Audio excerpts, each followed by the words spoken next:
Bonjour à toutes et à tous, j'espère que vous allez bien et que tout se passe pour le mieux pour vous. J'ai un iPhone XR où du coup le, comment il s'appelle, le rétroéclairage sur le bas voilà, est éteint. Donc je sais pas si le téléphone il a pris l'eau ou... En tout cas, le client veut le changer parce que voilà, ça fait une tache noire en fait. C'est du coup des parties de comment il s'appelle du rétroéclairage du coup qui s'est éteint sur l'écran. Quand c'est comme ça, faut changer l'écran tout simplement. Allez, c'est parti. Hop, j'éteins d'abord le téléphone. Tac. Allez, je dévisse les deux vis pentalobe.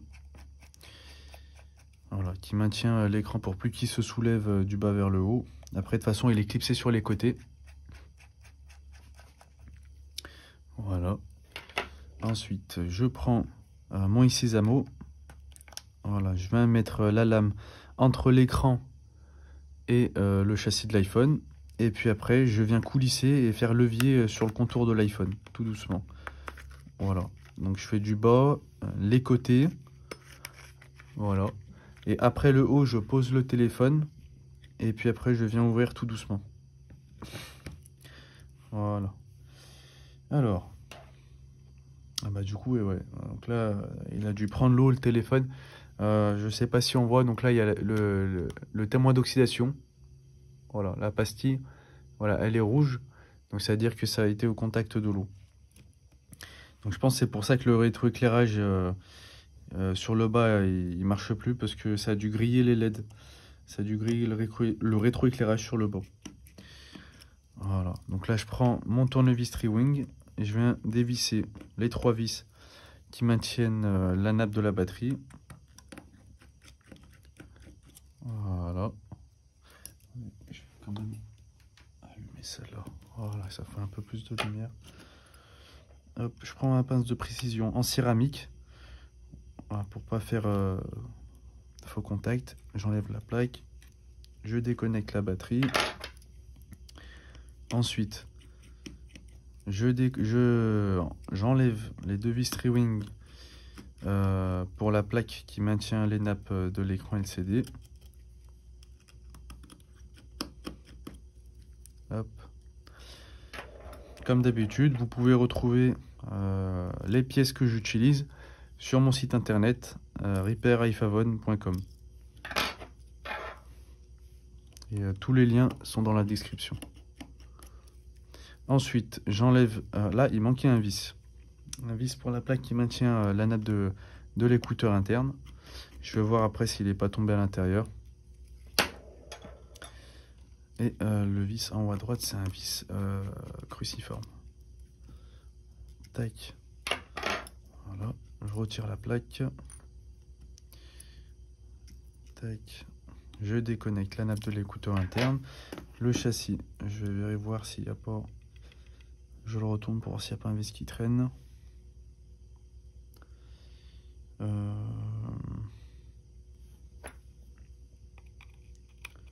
tout cas, il y avait un bout de plastique qui gênait.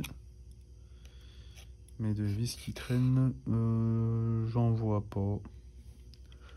C'est pas grave. Hop. Et là, je viens enlever la nappe de l'écouteur interne de l'écran. Je le récupère pour après le remettre sur le nouvel écran. Toujours pareil, hein, j'utilise ma plaque métallique quadrillée, ma plaque aimantée quadrillée pour m'aider pour me simplifier la tâche pour le montage et démontage. Voilà. Et cette plaque là, vous pouvez la retrouver aussi sur mon site internet repairiphone.com. Hop, donc là, je dévisse les trois vis cruciformes.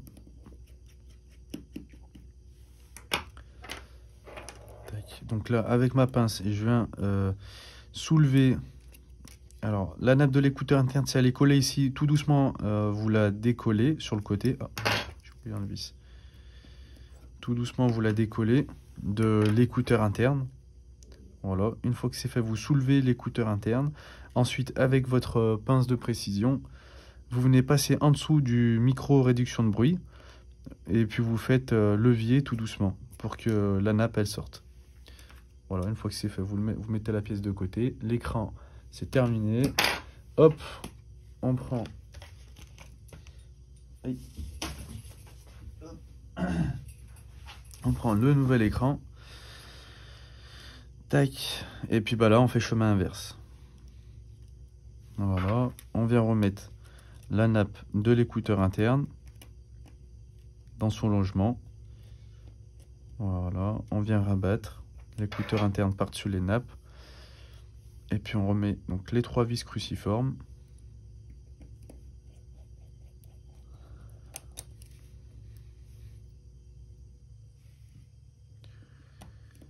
Hop.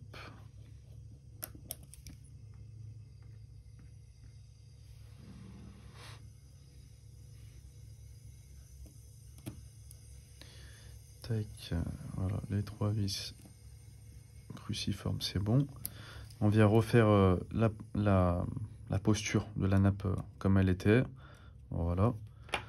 On met le dernier vis, le vis tri-wing qui va en haut à gauche.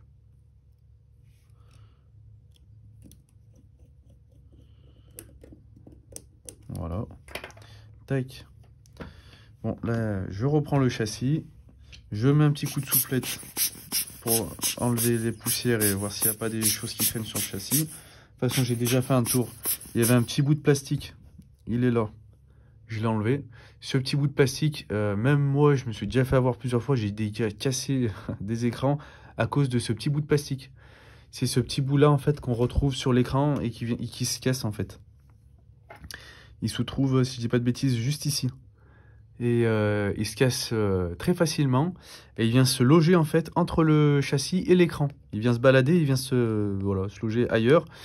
Et si on fait pas gaffe là, enfin si on fait pas gaffe à ce petit bout de plastique, vu que c'est un plastique dur, il est à peu près à 1 mm d'auteur, bah, ça peut suffire que quand vous replaquez l'écran, vous venez casser l'écran. Parce que ce petit bout, il va faire pression sur l'écran quand vous allez le remboîter. Voilà, donc faites bien gaffe, vérifiez bien le contour du châssis pour vérifier qu'il n'y ait plus rien qui traîne. Parce que sinon, ça peut être fatal pour l'écran. Ensuite, je reconnecte la nappe de l'écouteur interne. Je repositionne la plaque métallique qui maintient la nappe de l'écouteur interne. Je revisse les vis tri-wing. Donc là, du coup, il n'y en a que 2. Un en bas à gauche, un en bas à droite. Alors là, du coup, ça va être un tout petit peu plus compliqué. Parce que d'habitude, je commence par celle du haut, en haut à gauche. C'est bon, voilà. Ensuite, tri-wing en bas à droite.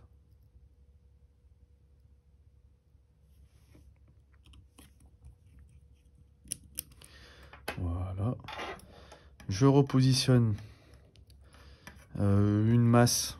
On va dire ça aussi, c'est une masse pour la bonne conductivité des composants, on va dire ça comme ça. Des fois elle y est, des fois elle y est pas, ça dépend. Des fois cette pièce, quand j'ouvre des téléphones, elle y est pas. Bon, si vous l'avez pas, c'est pas grave. Ça empêche pas le bon fonctionnement du téléphone, même si elle y est pas. Mais bon, vaut mieux toujours remettre toutes les pièces si on les a. Voilà. Ensuite, je reconnecte les 2 nappes de l'écran. Tac.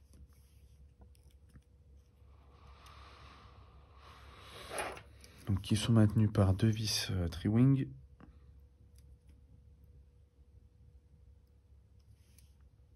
Hop.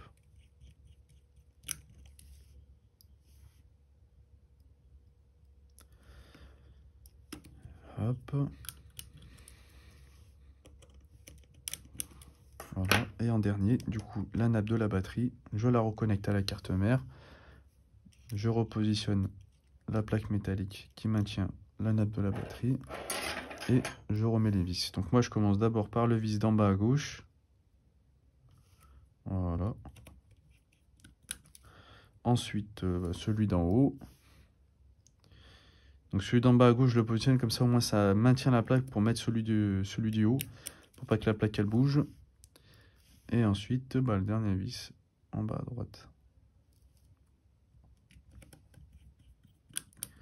Voilà. Je refais un check, je revérifie que tout est bon. Les bords du châssis. Ah bah vous voyez, voilà. Il y en a un deuxième. Je sais pas si on le voit à la caméra, mais il y en a un deuxième. Heureusement que je l'ai vu.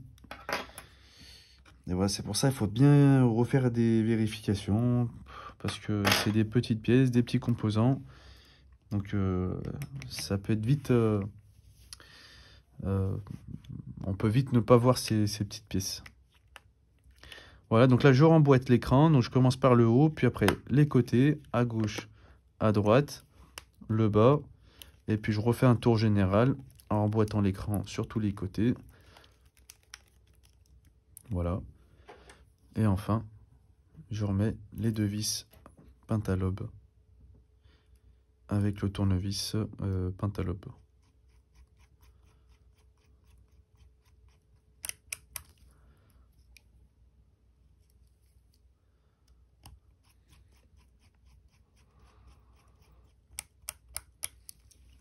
Voilà.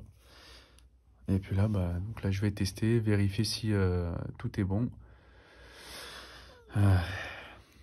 Donc après, donc son téléphone, il a pris l'eau. Donc une fois que ça prend l'eau, après, il peut se passer tout et n'importe quoi sur le téléphone. Donc si on n'a pas fait de sauvegarde des données, le mieux c'est de faire une sauvegarde des données tout de suite. Comme ça, si le téléphone ne se rallume pas... attendez, je suis en réparation. Comme ça, si le téléphone ne se rallume pas, vous avez pu sauvegarder toutes vos données.